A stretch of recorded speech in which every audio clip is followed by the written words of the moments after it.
Bom, vamos para Judas. Judas, todos encontraram? Amém. Versículo 3, versículo 3 e 4. Judas, versículos 3 e 4. Assim está escrito: Amados, procurando eu escrever-vos com toda a diligência acerca da salvação comum, tive por necessidade escrever-vos e exortar-vos a batalhar pela fé que uma vez foi entregue aos santos, porque se introduziram furtivamente alguns, os quais já antes estavam escritos para este mesmo juízo, homens ímpios, que convertem em dissolução a graça de Deus e negam a Deus, único dominador e Senhor nosso, Jesus Cristo. Amém? Que Deus aplique em nosso coração o texto que acabamos de ler. E nessa passagem, irmãos, nós temos aqui uma das grandes responsabilidades que é imputada pela Bíblia à igreja do nosso Senhor e Salvador Jesus Cristo.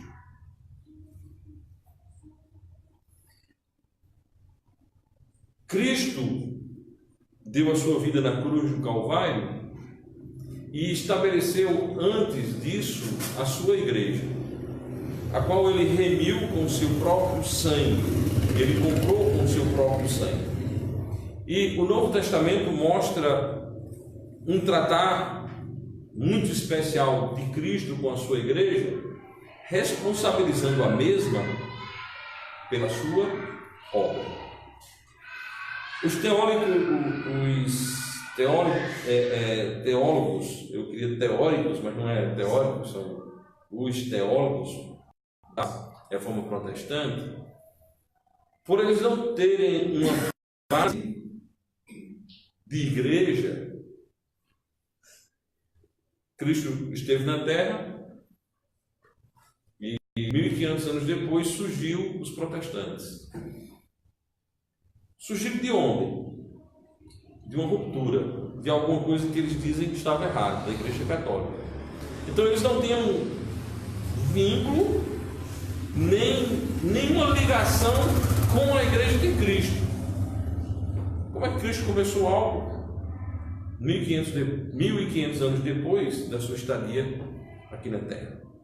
Então eles começaram a produzir textos, produzir matérias, artigos, livros, teses, confissões de fé. Para quê? Aquela responsabilidade que Cristo deu à sua igreja fosse imputada a qualquer pessoa, a qualquer crente, em qualquer situação. E esse erro que foi implantado, esse erro que foi colocado, incutido na cabeça do mundo chamado de cristão, levou as pessoas a acharem que cada um tem autoridade.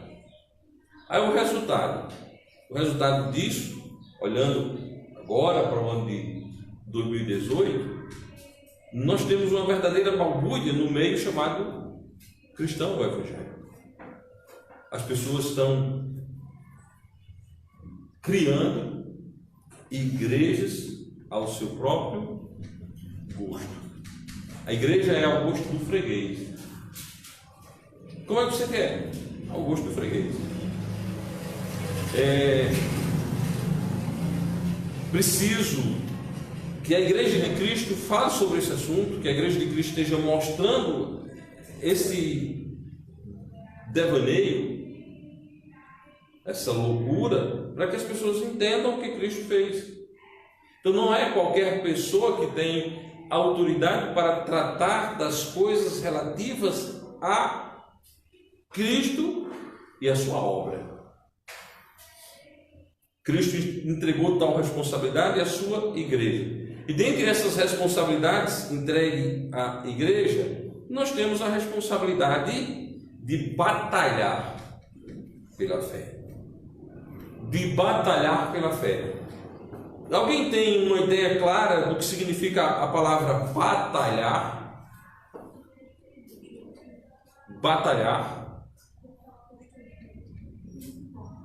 Guerrear. guerrear, lutar, defender algo, não é? É um termo militar. Prepara-se para a batalha. Imagina aí um quartel, e o quartel prepara soldados para a batalha. Para a batalha. O quartel prepara soldados para a batalha e eles vão lutar com armas. Não é assim? Um bom exército ele tem que ser armado. Lá no passado as armas seriam espadas. O que mais? Espada, escudo, lanças, outros instrumentos assim. Mas o que nós queremos olhar aqui, a ideia da palavra batalhar é um termo militar que vem exatamente imbuído desse contexto cultural e histórico. O exército prepara-se para a batalha. E aqui Deus está dizendo que os crentes precisam batalhar. Ou seja, deixa eu fazer uma pergunta a vocês. Tem como nós batalharmos em omissão? Tem como você batalhar se omitindo de fazer o que tem que fazer? Vamos supor que o seu país está em guerra e você é um soldado. E você está na trincheira, na linha de frente, e então os inimigos começam um movimento de ataque e você não usa as armas que tem para o neutralizar. Você foi o quê? Negligente, irresponsável. Então não tem como você batalhar por algo se omitindo, deixando de fazer, ou usando a palavra prevaricação, ou seja, não tem como você batalhar prevaricando. A palavra prevaricar, ela tem sentido da seguinte maneira: o que é prevaricar? É deixar de fazer aquilo que você sabe que tem de fazer. É deixar de cumprir a sua responsabilidade. Por exemplo, você passa de carro na pista e você vê que tem animais na pista. Você deixa de avisar a Polícia Rodoviária Federal, você prevaricou. Então, quando se deixa de cumprir algo que temos de fazer, que sabemos que é responsabilidade nossa, nós prevaricamos. Então, quando o crente deixa de batalhar, ele está prevaricando. Agora, uma pergunta: essa batalha aqui, ela é física? Ela é contra carne e sangue? É isso aqui que Deus está dizendo. A igreja pega em pedras, pau, armas e saiam? Não. Certo? Vamos até Efésios, por favor.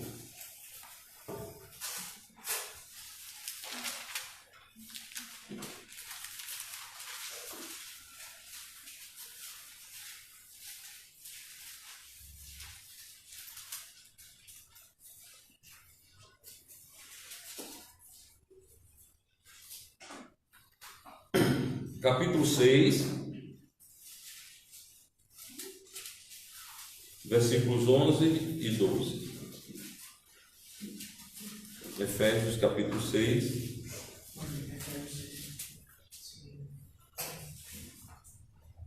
Diz o seguinte: revesti-vos de toda a armadura de Deus, para que possais estar firmes contra as astutas ciladas do diabo. Porque não temos que lutar contra a carne e o sangue, mas sim contra os principados, contra as potestades, contra os príncipes das trevas deste século, contra as hostes espirituais da maldade nos lugares celestiais. Temos uma luta. Estamos em guerra. Não podemos viver passivamente se estamos em guerra. Não podemos tratar o inimigo da nossa alma como se fosse o nosso amigo. Aquela sequência de frases: o amigo do meu amigo é o que meu? Meu amigo. O inimigo do meu amigo é o que meu? Inimigo. Ou seja, quando alguém pergunta: peraí, pastor, mas a Bíblia diz: quando depender de vós, tem paz com todos os homens. Quando depender de vós. Nós não estamos falando de carne e sangue aqui, não. Nós estamos falando de pessoas humanas. Nós estamos falando do sistema de Satanás. O sistema de Satanás. Olha só, porque não temos que lutar contra carne e sangue, mas sim contra os principados, contra as potestades, contra os príncipes das trevas deste século, contra as hostes espirituais da maldade nos lugares celestiais. Isso aqui é algo constituído, é alguma coisa presente. Isso aqui não é, digamos assim, miragem, não é fantasia. Paulo não teve aqui uma alucinação e disse: não, são fatos. Ou seja, em todo o sistema mundano tem um sistema estruturado que pertence ao inimigo de Deus, o diabo, né? O príncipe deste século. Ou seja, existe toda uma estrutura montada por Satanás que tenta fazer com que venhamos a cair. Venhamos a cair. Então nós estamos nessa guerra, nessa luta constante, nessa batalha. Aí a palavra de Deus diz no versículo 11: revesti-vos de toda a armadura de Deus. A armadura é também um instrumento militar. A armadura é fundamental na vestimenta de um soldado. O soldado está bem vestido para a guerra se ele estiver trajando a sua armadura. O crente precisa estar usando a armadura de Deus para que possa resistir, certo? Para que possa resistir. Se você não portar a armadura de Deus, não vai ficar firme. Então veja bem: revestir-vos de toda a armadura de Deus para que possais estar firmes contra as astutas ciladas do diabo. Alguns países ou povos, até mesmo tribais, no passado, eles tinham uma estrutura de defesa bem interessante. Eles montavam uma coluna com os escudos que eram basicamente transponíveis.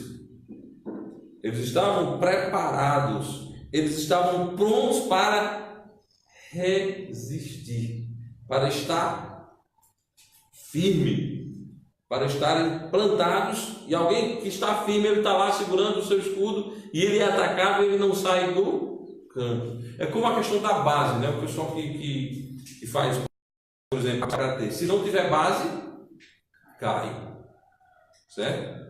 Eu já vi alguns treinamentos de karatê e a única pessoa que eu vi fazer uma base certa e perfeita foi o professor Jurandir, né? Ele faz perfeito, certo? Os outros é tudo imitação razoável, mas o Jurandir faz uma base perfeita.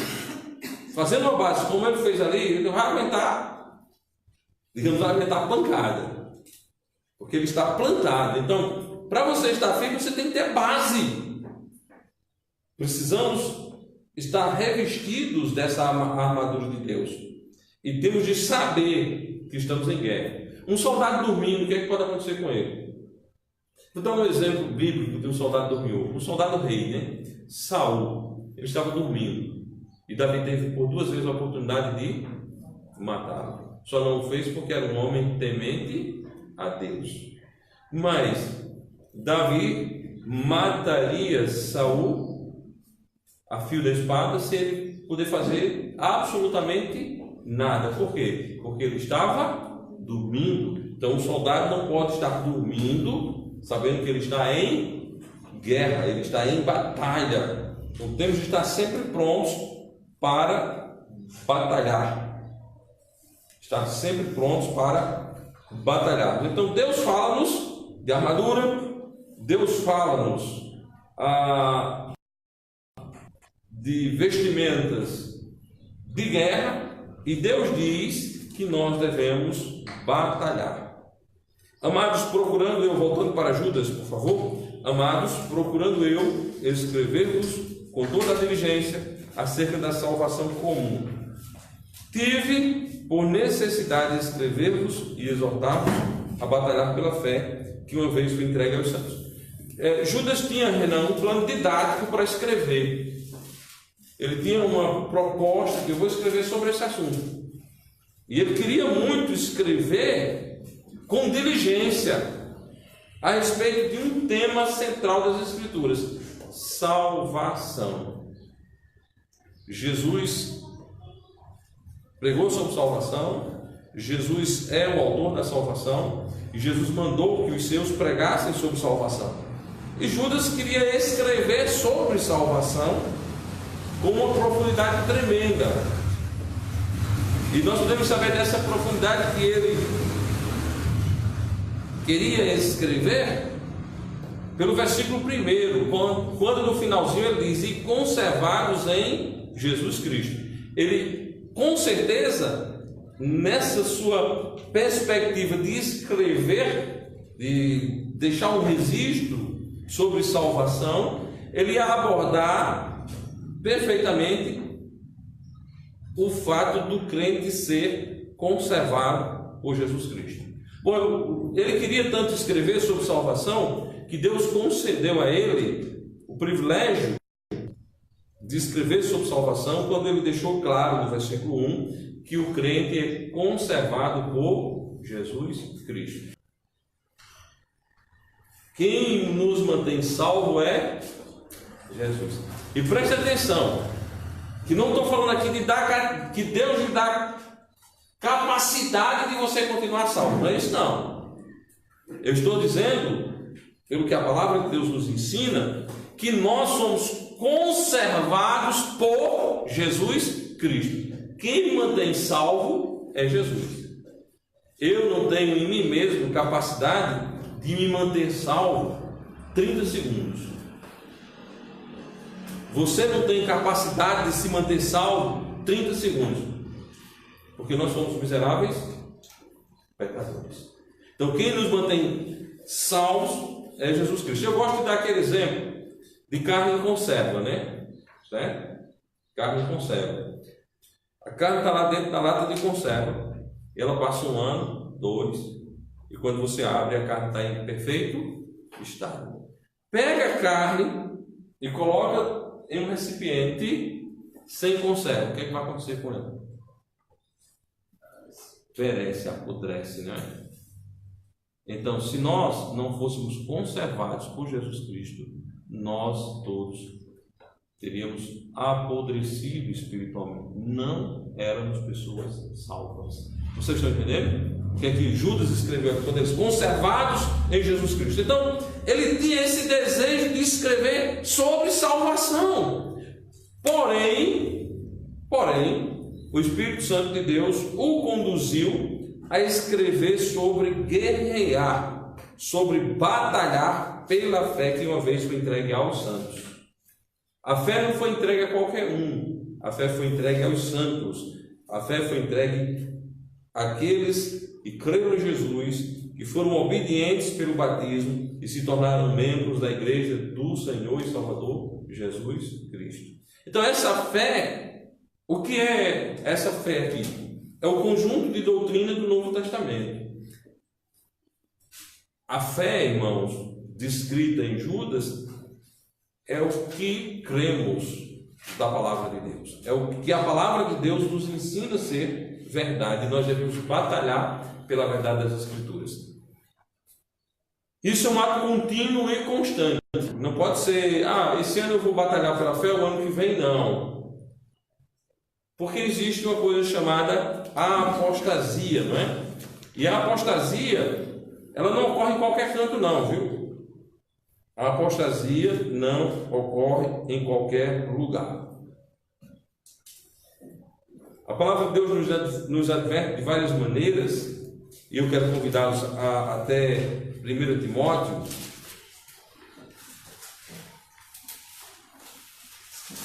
1 Timóteo,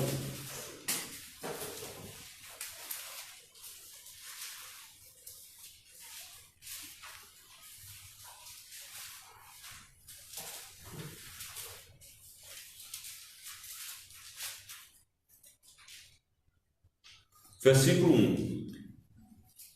Mas o Espírito expressamente diz que nos últimos tempos apostatarão alguns da fé, dando ouvidos a espíritos enganadores e a doutrinas de demônios. Batalhar pela fé. Por que nós devemos batalhar pela fé? Porque a palavra de Deus nos exorta que devemos batalhar pela fé, e ela nos dá motivo, ela nos dá razão. Ela diz: olha, batalhe pela fé. Olha o motivo. Mas expressamente o Espírito diz que nos últimos tempos apostatarão alguns da fé. A apostasia, as pessoas falam muito em apostasia no mundo, no século, e de fato existe uma apostasia ocorrendo no mundo, mas a apostasia bíblica ela só é possível no meio da Igreja de Cristo. Só quem é apostata da fé são os que fazem parte da Igreja de Jesus Cristo. Se você não faz parte da Igreja de Cristo, você não pode apostatar da fé, porque você nunca esteve na fé. Você nunca esteve na fé. Então, o Espírito expressamente diz que nos últimos tempos apostatarão alguns da fé, deixarão a doutrina. Quem é a causa, a motivação dessa apostasia? O versículo 1 diz: dando ouvidos a espíritos enganadores e a doutrinas de demônios. Espíritos enganadores e doutrina de demônio estão relacionados com quem? Vai lá em Efésios capítulo 6, você vai ver no texto que nós lemos, versículo 12. Capítulo 6, versículo 12. Efésios 6, 12. Porque não temos de lutar contra a carne e o sangue, mas sim contra os principados, contra as potestades, contra os príncipes das trevas deste século, contra as hostes espirituais da maldade nos lugares celestiais. Doutrina de demônios. Espíritos enganadores. Então, a apostasia ocorre por aí. De onde veio o catolicismo romano? De uma apostasia batista. De onde veio o pentecostalismo? De uma apostasia batista. Tudo que você tem de errado saiu do meio batista, que a Bíblia não mente. De onde saiu a chamada Igreja de Cristo? De Alexandre Campbell, do meio batista. De onde saíram os mormons? Da Igreja de Alexandre Campbell. Onde começou os adventistas? Do meio da Igreja batista. Ou seja, está aí a razão das Escrituras nos advertir. Abra o olho. Esse povo da confissão positiva saiu de onde? De dentro de uma igreja batista. Seu principal teórico, o Kennedy Reagan, ele era membro de uma igreja batista. Foi pastor de uma igreja batista. Então, assim, há uma necessidade de se entender que existe uma restrita doutrina batista e que as pessoas que apostataram, eles apostataram dessa restrita doutrina batista. Roma, os protestantes vieram de Roma e os batistas e os protestantes. Lendo engano, semana passada eu estava estudando algumas coisas, e então eu fui ver um vídeo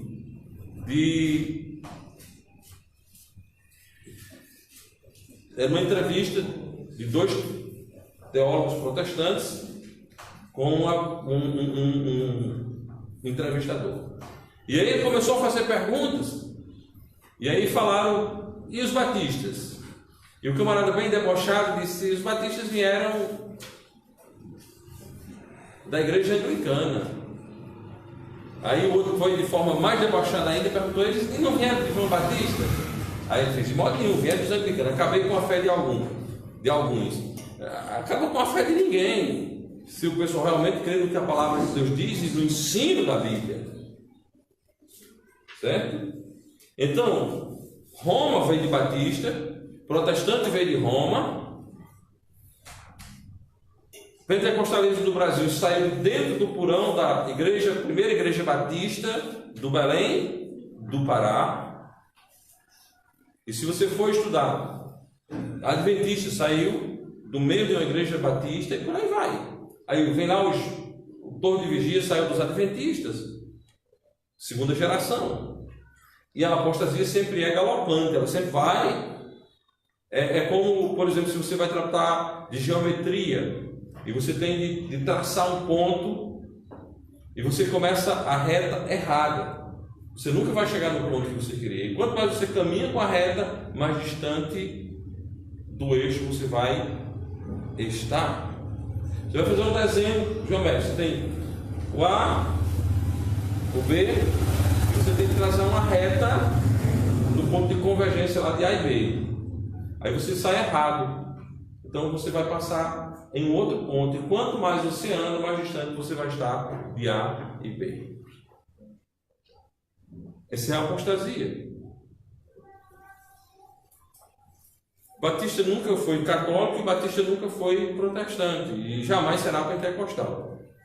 Eu passei outro dia, vi uma placa, Igreja Evangélica Batista Pentecostal. Esse não é batista. Absolutamente é impossível que um batista torne-se em pentecostal. Se vira pentecostal, apostatou, não é batista, deixou de ser batista.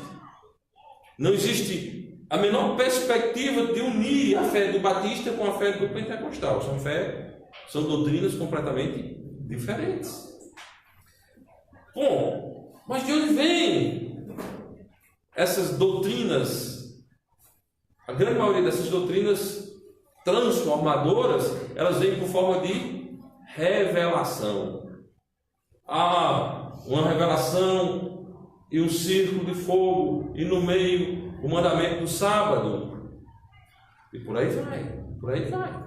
Então temos de observar com muito cuidado para não nos desviarmos da doutrina que uma vez foi entregue aos santos. Versículo 2 do capítulo 4 de 1 Timóteo, ele diz: pela hipocrisia de homens que falam mentiras, tendo cauterizado a sua própria consciência. Então, a apostasia, ela vem por meio de espíritos enganadores, de doutrinas de demônio, pela hipocrisia de homens mentirosos. Homens mentirosos. Como você vai permanecer um batista se você não batalhar? Se você não batalha pela fé, você não vai permanecer batista. A igreja perde as características de igreja batista, deixando a doutrina. Devemos batalhar pela fé. Mais adiante, no capítulo 4, aliás, no capítulo 3 de 2 Timóteo, capítulo 3 de 2 Timóteo, o versículo 1 diz: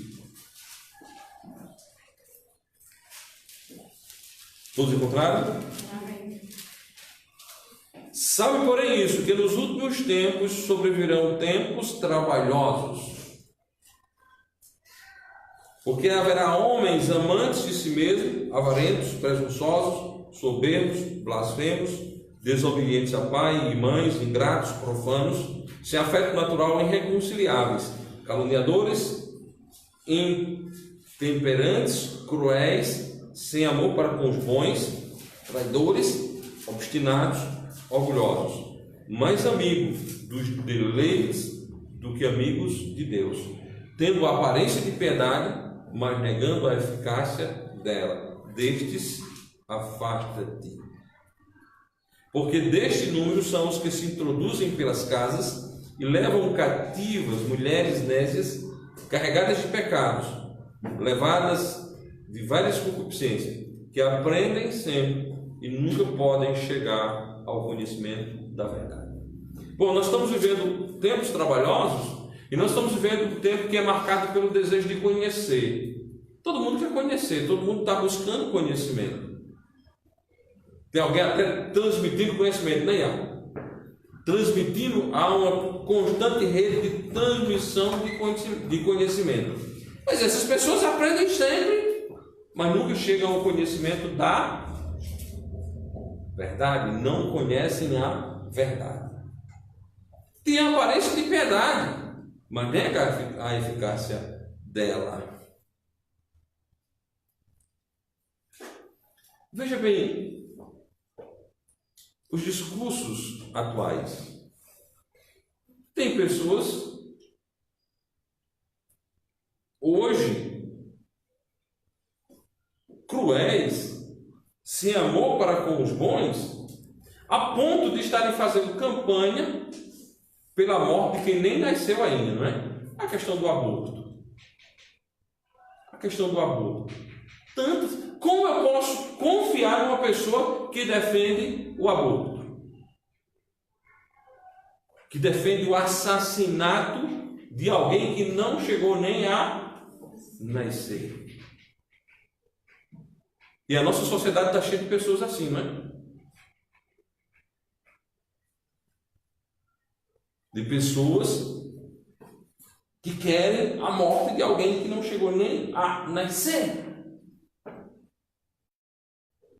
E fazem isso em nome da piedade, né? Da passividade, de pessoas que são contra a violência. Pessoas que são contra a violência. E será que um bebê no ventre de uma mãe não é um ser humano?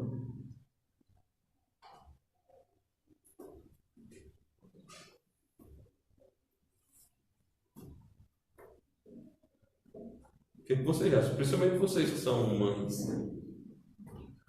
Quem de nós estaria aqui hoje se tivéssemos sido abortados? Vocês estão percebendo como está a situação? Bom, e tem crente aí meio que assim em relação a isso, não tem? Como é que você vai ficar de forma... Não. Eu não tenho que dizer nada contra isso.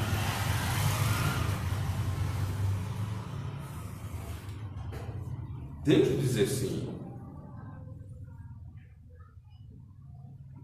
A nossa batalha não é contra a carne. Eu não vou pegar um pau e vou bater na cabeça das pessoas que estão defendendo isso. Deus me livre de tal coisa. Mas eu tenho de combater essa aberração.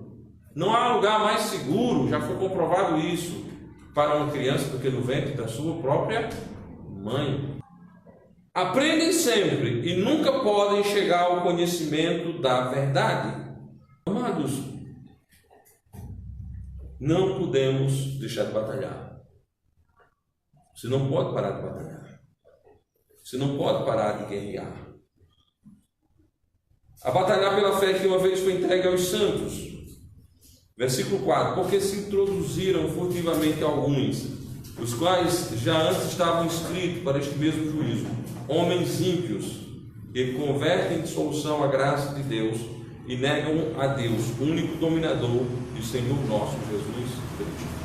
Uma característica bem comum das pessoas que negam a graça de Deus são aqueles que negam a divindade de Jesus. Preste atenção na parte final desse texto. E negam a Deus, único dominador e Senhor nosso. Qual é o nome próprio que aparece depois da Senhor nosso. Qual é o nome que tem? Jesus Cristo. Ou seja, a Bíblia está dizendo que o único Deus e dominador de todas as coisas é Jesus Cristo. Jesus Cristo.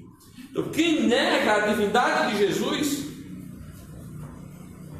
não tem base. Agora, como é que se nega a divindade de Jesus?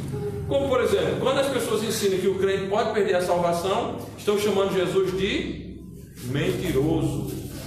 E aí a Bíblia diz que Deus não pode mentir. Então, se Jesus mentiu, ele não é Deus. Ele não é Deus. Mas vamos olhar aqui. Porque se introduziram furtivamente alguns. Mas, irmãos, nem todo mundo que usa o nome de Batista é Batista. Você passa a ver Igreja Batista Bíblica. Não, Igreja Batista? Aí eu pergunto, será? Há uma ideia horrível. Alguns pensam que nós somos denominacionalistas. Não, nós não somos de denominação. Nós somos membros desta igreja e somente dessa igreja. Amém? Amém. Então nossa responsabilidade é com esta igreja e somente com esta igreja. Então nem toda igreja chamada de Batista é Batista. Nem toda igreja chamada de Batista Bíblica é bíblica. E nem toda igreja chamada de Batista Bíblica Fundamentalista é Batista, ou muito menos bíblica. Certo? Então precisamos observar. É esse o assunto. É esse, porque se introduziram furtivamente alguns. Quem se introduz furtivamente entra escondido, entra parecendo ser o que não é. Eu lembro, só lembrando o fato, eu lembrei de entrar escondido, né? Um dia desse, quando eu trabalhava aqui, escondido chegando no colégio, parou o carro para entrar na porta do colégio, aí o José tinha se escondido dentro do carro e foi para o colégio com o Nildinho, né? Escondido. Essa é a ideia de escondido. Quem entra furtivamente entra escondido, sem ninguém ver. Como alguém quer entrar na obra de Deus com a doutrina falsa, ele vai fingir ser verdadeiro, não é assim? Vai ter a aparência de verdadeiro. Se introduz furtivamente alguns dos quais antes estavam escritos para este mesmo juízo. Homens ímpios que convertem em dissolução a graça de Deus. Aí uma pergunta. Tem como não entrar? Vai estar sempre correndo sempre este risco. O ímpio, o apóstata, o falso, o que vem pregar uma doutrina errada, querer entrar na igreja, a gente sempre vai ter isso. Você vai ter gente parecida com Batista, querendo ser Batista, sem ser. Agora, quem deve resistir a isso somos nós que somos batistas. Se chega alguém aqui com uma doutrina estranha, o que é que a Bíblia diz para pessoas que trazem outra doutrina? Prepara um almoço em casa e convida para comer? Não recebais em casa e nem tampouco o saldeja, nem para cumprimentá-lo. Às vezes eu fico pensando, poxa vida, há uma certa viuvez de alguns por alguém que foi disciplinado. Alguém que é eliminado da igreja. A Bíblia diz que é para a gente tratá-lo ele como o quê? Gentil e publicano. Então tem que ter cuidado. Porque fulano foi eliminado. Então, gentil e publicano. Agora, se arrepende, se volta à igreja, pede perdão e a igreja recebe-o novamente, aí vamos tratar como irmão. Mas pastor, perdeu a salvação? Não. Se era salvo, continua salvo. Mas eu não posso ter comunhão. Eu não posso ter comunhão. Então é sempre importante aos membros da igreja estarem atentos a esse detalhe. E fulano foi cortado da comunhão. Se ele foi cortado da comunhão, ele vai ter comunhão com os amigos dele que está seguindo a doutrinas de demônios e não conosco. Vocês estão entendendo? É sempre muito bom, sempre de muita valia estarmos atentos a esses pequenos detalhes, certo? Se encontra não trata como inimigo, mas não tratar como igual no que diz respeito à comunhão do Senhor e Salvador Jesus Cristo. Então vão ter sempre gente querendo entrar nesse sentido, pessoas que querem algo que seja contrário à perfeita vontade de Deus, mas nós devemos resistir para a honra e glória do nosso Deus. Vamos até Romanos, por favor. Epístola de Paulo aos Romanos, Romanos 16, 17. E rogo-vos, irmãos, que doteis os que promovem dissensões e escândalos contra a doutrina que aprendestes.